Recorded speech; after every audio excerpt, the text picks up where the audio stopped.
With Bill C-69, Ottawa's proposed cure looks likely to worsen Canada's present disease, according to a new study. The disease, investment in Canadian natural resources, is plummeting. Citing a Natural Resources Canada data series begun in 2014, the C.D. Howe Institute study says planned investment for major forest, energy, and mining projects fell from a peak of 711.7 billion Canadian dollars in 2015 to 584.9 billion dollars in 2018. For energy projects only, the 2018 total was 510 billion dollars, down from a peak of 598 billion in 2016 and about even with the level of 2014. The declines reflect cancellations and slumping additions to planned investments.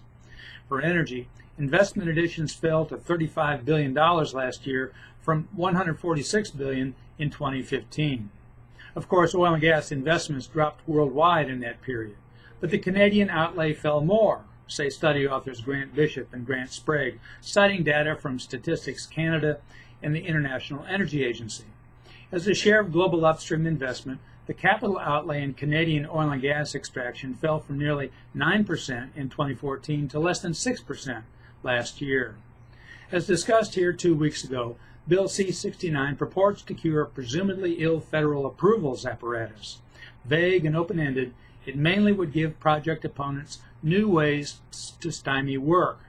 Of major concern to project investors, the Howe study says, would be expansion of the range of projects subject to political decision-making.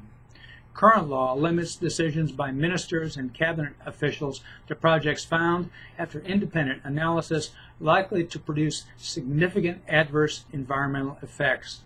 Bill 69 would require public and interest determinations by those officials for projects with any, not just significant, adverse effects.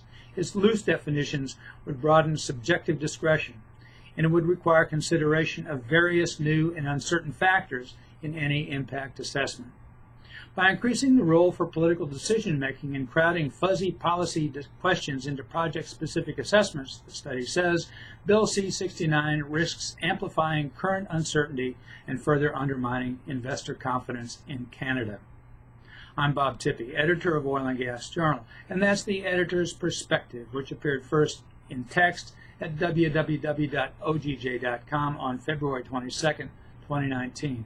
To comment, join the commentary channel at www.ogj.com/oil and gas community.